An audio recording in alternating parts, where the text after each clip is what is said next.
Trading Bharat में सभी दोस्तों का बहुत बहुत स्वागत है। दोस्तों, जो डिस्कशन हुआ है पार्लियामेंट में, जिस तरह के मैंने पहले वीडियो में बोला था आपको कि जो भी न्यूज़ निकल कर आएगा क्रिप्टो बिल से रिलेटेड, आपको मेरे चैनल पर सबसे पहले देखने को मिलेगा। जो भी अपडेट आएगा मैं आपको बताऊंगा। तो वो अपडेट लेकर आया हूँ मैं। जो भी डिस्कशन हुआ है पार्लियामेंट में वो सारा इस वीडियो में आप देख पाओगे। तो ज़रा जितना भी बाइट हुआ है, जो भी आपको बोला गया है क्रिप्टो के बारे में, सारा कुछ आप इस वीडियो में देख पाओगे।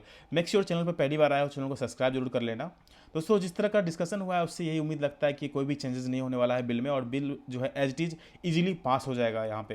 तो क्रिप्टो इंडस्ट्री के लिए बहुत बड़ा बैड न्यूज़ है, बहुत बुरी बात है ये कि जिस तरह से डिस्कशन हुआ है और जिस तरह से इस पर टैक्स लगाया गया है वो बहुत ही बैड न्यूज़ है क्रिप्टो इंडस्ट्री के लिए। चलिए आप वीडियो देखिए, वीडियो में सारा बाइट सुनिए, क्या डिस्कशन हुआ है इसके बारे में, आप पूरी तरह से वीडियो देखिए। Now, Nishikant ji also spoke very well about crypto and I agree with him. आपकी सरकार जो क्रिप्टो के बारे में, जो आपके आरबीआई गवर्नर पहले के बीच पे everybody's view Meghwal ji is कि क्रिप्टो इस देश के लिए अच्छा नहीं है। अगर अच्छा नहीं है तो आप बैन क्यों नहीं कर रहे?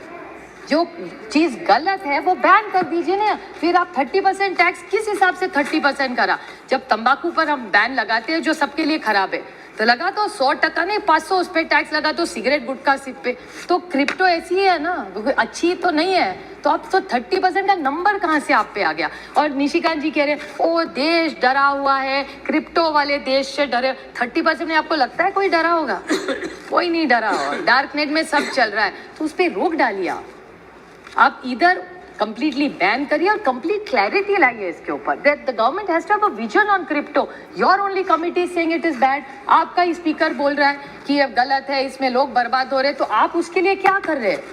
और जिसका बिल ही नहीं है उसके ऊपर 30 पे तो लीगल, तो आप लीगलाइज कर रहे हैं क्रिप्टो और उस पर 30 कर रहे हैं। मेरी आपसे हाथ जोड़ के विनती है कि क्रिप्टो के बारे में you have to take a strong action. If you say you are a strong government with a strong leadership under the prime minister, he must take this initiative and stop this dark net and all this where common man of India is getting it. कुछ hard lines लेने चाहिए, अच्छे बुरे बाद में देख लेंगे, लेकिन अभी इस देश की हर व्यक्ति जो क्रिप्टो के बारे में जानती नहीं है, पर कंप्लीट बैन लाइए आप इसके ऊपर। Have some strategy and come clear today in the reply because we have to save our people who are going through such difficult times. और इसका और एक मजा बताऊं सर आपका, ये जो क्रिप्टो में very interesting this government is, cart before the horse it is. There is no data in this government. और उनके I can table it after, I don't want to take the time of the house, but हर सवाल जो जब इस सरकार को पूछा है वो बोलते हैं no data, not that they like data. And when RBI has shown such strong, it's almost, I don't want to use, Meghwal जी आप बुरा ना माने, अभी होली खत्म हुई तो थोड़ा सा मुझे फ्रीडम दे दीजिए, लेकिन it's almost sounding, I don't like to use this word for my country which I love, it's sounding like a banana republic. कि समथिंग इज नॉट लीगल, उस पर आप टैक्स कर रहे हैं, फिर उसके खिलाफ बोल रहे हैं। What are you thinking about this crypto? Crypto currency हमारे दिल से, और जिन्होंने उठाया इस मुद्दे को सबसे पहले शिव कुमार उदासी साहब, स्टैंडिंग कमेटी में हम लोग 2012-13 से आज क्रिप्टो करेंसी की बात हो रही है सर, आज डिजिटल करेंसी की बात होती है।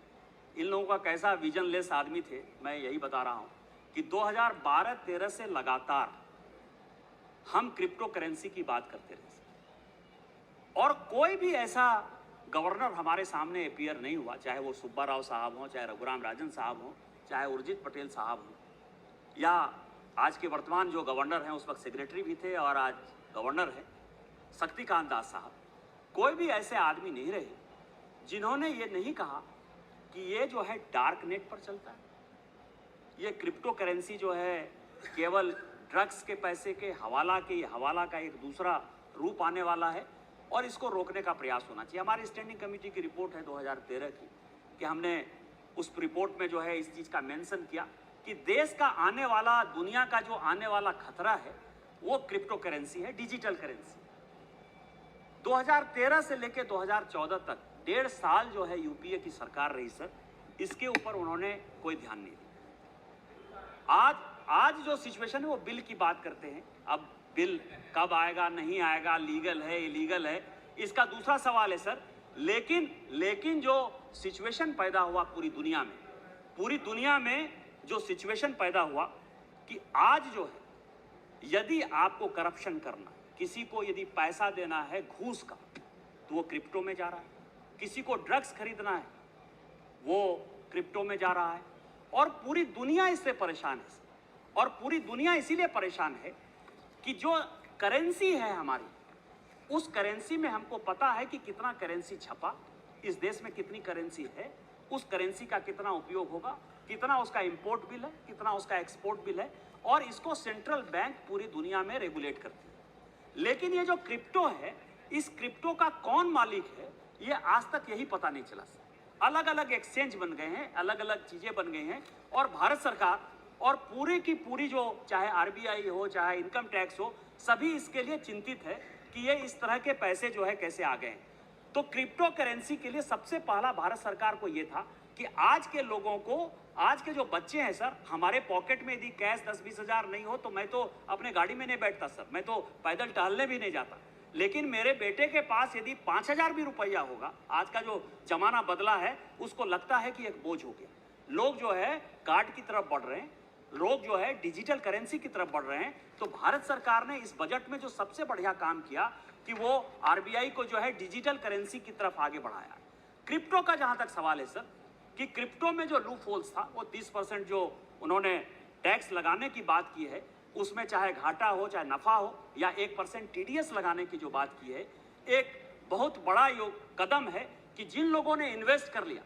और आज के ही अखबार में यदि आप स्पीकर महोदय देखेंगे, सभापति महोदय देखेंगे, तो आज ही के अखबार में फ्रंट पेज पर इकोनॉमिक टाइम्स ने लिखा है कि पूरी की पूरी जो क्रिप्टो इंडस्ट्री है वो हिली हुई है भारत सरकार से, कि जिस तरह से इसके तरफ इस दिशा में जा रही है, वो एक तरह से समझिए कि क्रिप्टो को आज नहीं कल बैन होना ही होना है। और भविष्य की करेंसी जो है, जो दुनिया की करेंसी जी डिजिटल करेंसी होगी, तो भारत सरकार अपने विजन के साथ उसी तरफ से बढ़ रही है। इसीलिए डिजिटल करेंसी के बारे में भी मुझे लगता है कि अपने को बहुत ज़्यादा चिंता करने की आवश्यकता नहीं है, और वो रास्ता ठीक ही होने वाला है। On virtual digital assets.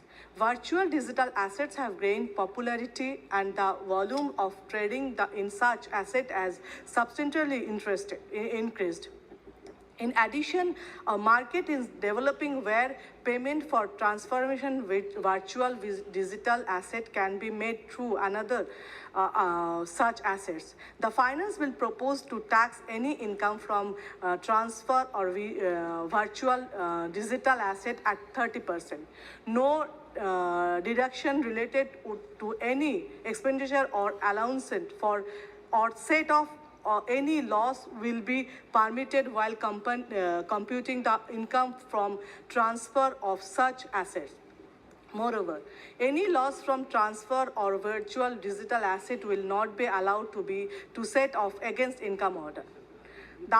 Any other provisions of the Act, Income Tax Act, such losses will also not be allowed to be carried forward to subsequent assessment years.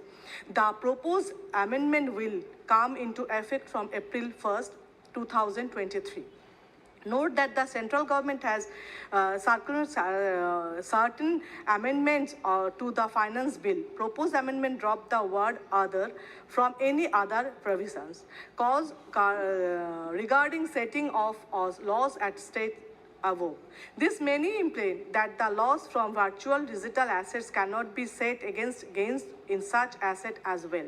Next, filling up of update returns. Taxpayer will be permitted to file any update return of income within 2 years of the assessment year. They will have to pay 25% penalty on tax and interest due if it is filed in the year after the assessment year, and 50% penalty in the second year. Cooperative societies. The cooperative societies have to pay minimum tax at 18.5% rate. No